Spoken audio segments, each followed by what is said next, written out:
दोस्तों, आप सभी को मेरे यूट्यूब चैनल पर स्वागत है। मेरा नाम है सत्यरंजन।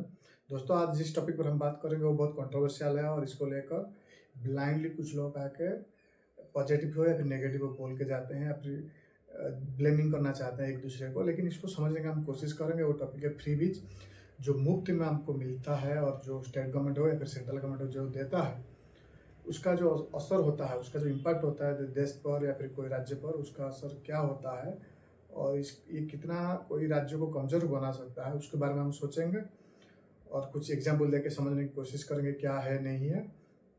और ये कहीं ना कहीं ऐसा मुझे लगता है कि ये ज़रूरी तो है, लेकिन ये हद से रहना बहुत ज़रूरी है। मतलब एक लिमिट होना चाहिए। और कुछ राज्य ऐसे हैं इंडिया में जो सिर्फ फ्री बीज देकर इलेक्शन जीतना चाहते हैं या फिर वोट जो है खरीद लेते हैं फ्री बीज का लालच देकर। और ये कहीं ना कहीं ये सही नहीं है और ये एक डेमोक्रेसी के लिए ये बहुत बड़ा दिक्कत आता है। और क्या नतीजा हो सकता है हम सीधे तौर पर देख सकते हैं। आज पाकिस्तान का हालत क्या है, श्रीलंका का हालत क्या है, नाइजीरिया का हालत क्या है और बहुत सारे ऐसे देश हैं जिसका अगर आप देखोगे फ्री बीज देकर क्या हुआ है, हादसा उसका असर कितना है, तो आप देख सकते हैं।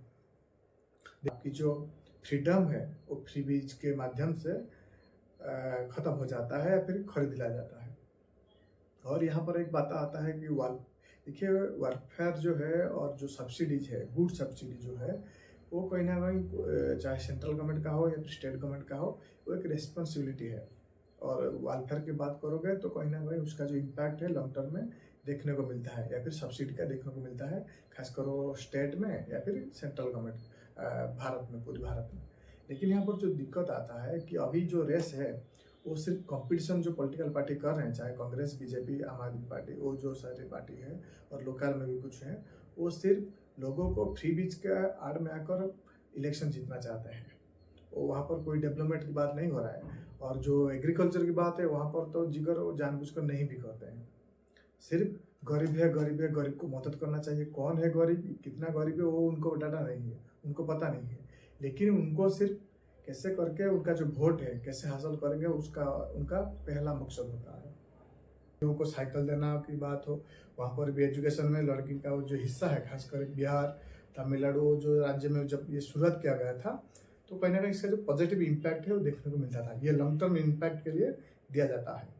और अभी क्या है, जो पिछले 7-8 सालों में जो चल रहा है, कुछ ऐसे हैं जो सिर्फ इसको देकर, फ्री बीज को देकर इलेक्शन जीतना चाहते हैं और यहाँ पर कितना खर्चा करते हैं वो सोच नहीं पाते हैं। मतलब वो सोचना नहीं चाहते कि इसका दिक्कत क्या आगे आने वाला है। अभी देखोगे तो दिल्ली का बारे में अब जब न्यूज आया था कि वो रोड बनाने के लिए उनके पास पैसा नहीं है या फिर जो एक इंस्टीट्यूशन है वो बनाने के लिए उनके पास पैसा नहीं है। क्यों नहीं है? क्योंकि उनका जो पैसा है वो लगभग 30% उनका सिर्फ जो फ्री इलेक्ट्रिसिटी, फ्री वाटर, इस चक्कर में चला जाता है, फ्री ट्रांसपोर्टेशन। तो ये सारी दिक्कत है और इसको समझने की और कोशिश करेंगे। देखिए, जो फ्री बीज होता है वो कहीं ना कहीं लॉन्ग टर्म ग्रोथ इम्पैक्ट डालता है। और ऐसे फ्री बीज बहुत दिया जाता है, चाहे वो मेडिसिन के रूप में हो या एजुकेशन के ऊपर हो, इंफ्रास्ट्रक्चर में, वो सब दिया जाता है। लेकिन जो शॉर्ट टर्म में जितना दिक्कत आता है, आप अगर लेटेस्टली कर्नाटक इलेक्शन की बात करोगे तो कहीं ना कहीं वहाँ पर जो चाहिए सभी किए हैं। ऐसा नहीं कि बीजेपी नहीं किया, बीजेपी, कांग्रेस और जो पार्टियाँ वो सभी इसका लालच देना चाहते हैं लोगों को और वोट खरीदना चाहते हैं। और डायरेक्ट वहाँ पर भी कुछ ऐसा वीडियो वायरल हुआ था जहाँ पर डायरेक्ट बहुत वोट जो है खरीदा जाता है। ये वेस्ट बंगाल में भी बहुत, और यहीं पर गलती होता है। अगर लोगों को ये समझा जाएगा कि आप जो फ्री में लोगे उसके बाद उसका जो अपोजिट साइड है, जो दूसरा पक्ष है, वो कितना बुरा है या फिर उसका इम्पैक्ट कितना आपके स्टेट के ऊपर पड़ेगा, तो शायद जो लोग फ्री बीज के लिए राजी हो जाते हैं वो नाराज भी हो सकते हैं या फिर कंप्लेन कर सकते हैं। लेकिन ये लोग कभी नहीं बताएंगे कि इसका नेगेटिव इम्पैक्ट क्या है हमारे देश पर, हमारे राज्य पर क्या है, वो नहीं बोलेंगे। समझ रहे हो? ज़्यादा देखने को मिलता है। लेकिन ये सभी लोग जानते हैं, लेकिन जब ये प्रॉब्लम क्रिएट होता है तभी उसको रोकने की बहुत लोग कोशिश नहीं करते हैं। और इसका असर जो है आगे जाकर बहुत बुरी तरह से इकोनॉमी पर पड़ता है या फिर ग्रोथ जो है हमारा उसके ऊपर आता है। ऐसा नहीं, देखिए इसको समझने की हम कोशिश करेंगे। अगर देखिए कुछ होता है जो डायरेक्टली मिलते हैं, सब्सिडी के लिए अगर बात करोगे, देखिए पिछले साल जो बजट आया था 2023 और 24 का, उसमें 30,000 करोड़ का बजट सिर्फ इसलिए दिया गया था कि जो पेट्रोल का प्राइस है, क्योंकि उसको लेकर बहुत हल्ला मचता है या फिर दिक्कत आता है लोगों में, ट्रांसपोर्ट एक बहुत बड़ी हिस्सा है इकोनॉमी में, तो उसके लिए इसको लेकर इंडियन ऑयल और भारत पेट्रोलियम और हिंदुस्तान पेट्रोलियम को 30,000 करोड़ का सब्सिडी दिया गया था। और उसके साथ साथ अगर देखोगे और क्या सब्सिडी होता है, देखिए जब ईवी को पुश करता था, जब गवर्नमेंट 2021-20 की बात है, 20 से लेकर 23 तक की बात है, वो तभी वो सब्सिडी ईवी जो भी बैटरी का व्हीकल खरीदेगा, टू व्हीलर हो या फिर फोर व्हीलर हो, वहाँ पर सब्सिडी मिलता था। लेकिन अभी क्या है, उसको बंद करके फिर जो ग्रीन एनर्जी है, गवर्नमेंट जहाँ पर ये फोकस करता है कि इसको, इस सेक्टर को ग्रोथ करना है, वो सब्सिडी देकर उस सेक्टर को बूस्ट करने की कोशिश करता है। अभी देखोगे लेटेस्टली वो ग्रीन एनर्जी है, चाहे सोलर का हो या फिर हाइड्रोजन का हो, उस सेक्टर में फोकस करता है और सब्सिडी बहुत ज़्यादा उसी सेक्टर को दे रहा है। और ये कहीं ना कहीं सारी देश करते हैं। जैसे जर्मनी में देखोगे रिसर्च एंड डेवलपमेंट को सब्सिडी दिया जाता है। अमेरिका में स्पेस एक्स, जो इलन मस्क का जो स्पेस एक्स है, या फिर जो नासा है, उसको सब्सिडी देता है। बहुत सारे लोग बहुत जगह पर सब्सिडी देते हैं। चाइना में मैन्युफैक्चरिंग जो करता है, जो स्टार्टअप क्रिएट होता है, उनको सब्सिडी दिया जाता है। इंडिया में भी अभी देखोगे जो एमएसएमई जितने भी थे 2020 के आसपास, वहाँ पर भी सब्सिडी बहुत ज़्यादा मिलता था। कहीं ना कहीं इसका जो इम्पैक्ट है सभी लोगों पर पड़ता है। कोई लोग डायरेक्टली समझ पाते हैं, कोई लोग समझ नहीं पाते हैं, लेकिन इसका जो इम्पैक्ट है बहुत लोगों पर पड़ता है और ये आगे जाकर मदद भी करता है। लेकिन अगर बात करेंगे इसका नेगेटिव इम्पैक्ट क्या है, ऐसे वही कर्नाटक की बात करेंगे। देखिए उसका जो बजट है अभी 62,000 करोड़ जो है, वो सिर्फ फ्री बेच के लिए जाएगा। समझ रहे हो, जो इलेक्ट्रिसिटी का दावा किया था 200 यूनिट जो फ्री देगा। और उसके साथ साथ जो मजे की बात यह है कि जब वो इलेक्ट्रिक डिपार्टमेंट ने जब कलेक्शन करने गया था गांव में, वहाँ पर लड़ाई भी हुआ था क्योंकि वो लोग नहीं देना चाहते हैं पैसा। उसके साथ साथ और एक महीने के बाद ये भी आया कि जो जनता है या फिर जो इलेक्ट्रिक डिपार्टमेंट है, वो 2 रुपये का प्राइस जो है इंक्रीज कर दिया। तो कहीं ना कहीं जो गवर्नमेंट है, आपको ये भी समझना पड़ेगा कि गवर्नमेंट है वो खुद कोई इसका पेड नहीं लगाया है, वो आपका पैसा आपका इनडायरेक्ट वे में एक्सपेंड करता है। और ये अगर सही जगह पर नहीं जाएगा तो इनडायरेक्टली आपके ऊपर वो इम्पैक्ट पड़ेगा। लॉन्ग टर्म में ये बहुत दिक्कत आता है। और जो जहाँ पर बात आता है कि जो ओल्ड पेंशन की स्कीम है, देखिए ये कांग्रेस का ही था और कांग्रेस ने इसको, खासकर मनमोहन सिंह ने इसको विड्रॉ किया था कि यह सही नहीं है, इसमें बर्डन बढ़ेगा कंट्री के ऊपर, इकोनॉमी के ऊपर ये बर्डन है। और उनको जब रिटायर होंगे उसके बाद उनको पैसा मिल जाएगा, एक अच्छा खासा अमाउंट मिल जाएगा, उसके बाद काम कंप्लीट हो जाएगा।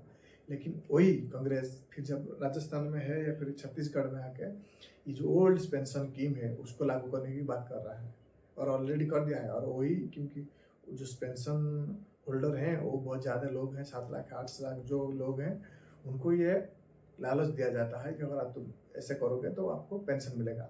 और ये बात लेटेस्टली और भी आया है कि उनको तो 2 महीने पेंशन मिल गया लेकिन तीसरे महीने से नहीं मिल रहा है। पैसा होगा तो देंगे ना, वो कहाँ से लाएंगे, वो बात भी समझना बहुत जरूरी है। वो लालच कितना देर तक टिकेगा। तो एक कहावत है, आप बहुत फेमस कहावत है, आपको पता होगा शायद, या किसी इंसान को एक दिन के लिए एक मछली दे दो या फिर उसको मछली कैसे पकड़ते हैं वो सिखा दो।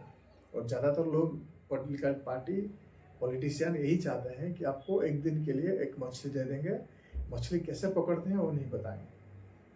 और वो ये सब फ्री बीज जो भी सभी स्टेट मिलाकर 1 ट्रिलियन तक छू गया है। तो कहीं ना कहीं ये बहुत एक परेशानी की बात है। इसको लेकर बहुत सारे जो चाहे आरबीआई हो, स्टेट बैंक हो, कंसर्न जता रहे हैं कि हद से ज़्यादा हो रहा है फ्री बीज। और जो वेलफेयर है वो अलग है, जो सब्सिडी है वो अलग है। जैसे सब्सिडी के बारे में मैंने आपको बताया, इलेक्ट्रिक व्हीकल हो, ग्रीन एनर्जी हो, वो सब क्षेत्र में दिया जाता था, वो चलेगा। लेकिन जो फ्री बीज है सिर्फ वोट खरीदने के लिए, ये सही नहीं है।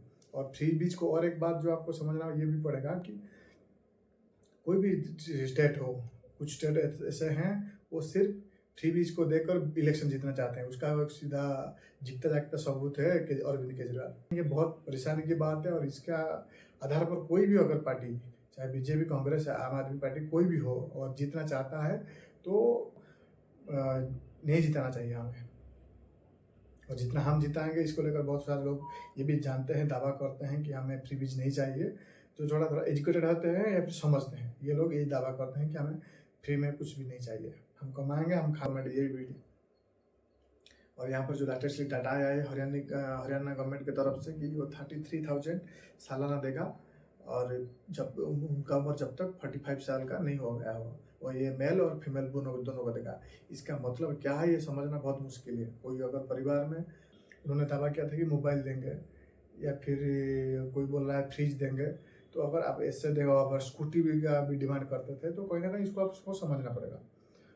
ये जो स्कूटी देंगे क्यों देंगे, ये पैसा कहाँ से लाएंगे?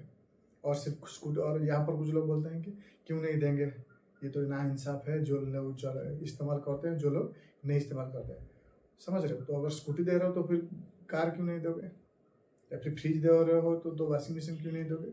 ये बहुत कॉन्ट्राडिक्शन होता है। मतलब कोई इसका फेवर में जाएगा, कोई इसका अगेंस्ट में जाएगा, लेकिन इन द एंड ये आपको इसका गलत इस्तेमाल बहुत बुरी तरह से इम्पैक्ट पड़ेगा इकोनॉमी पर। ये आपको समझना पड़ेगा।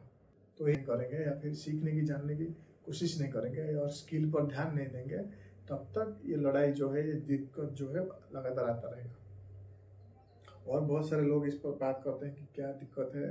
देखिए, मेरा ऐसा मानना है, जो कंक्लूजन ये हो सकता है, इलेक्शन कमीशन, सुप्रीम कोर्ट, ये मिलकर एक लिमिट सेट करना चाहिए कि इतने से आगे तुम फ्रीबीज नहीं दे सकते हो, और जो फ्रीबीज दे रहे हो उसका कितना इम्प्रूवमेंट हो रहा है वो बताना पड़ेगा।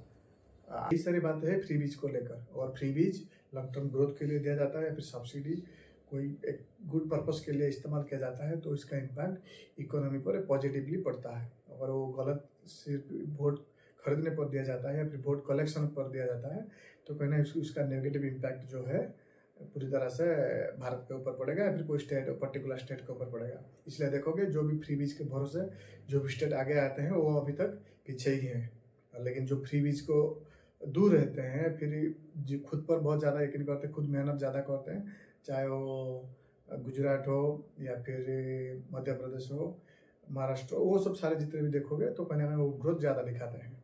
ऐसा हर देश में है। अमेरिका का हाल भी वैसा है, सिंगापुर तो आप देख सकते हैं।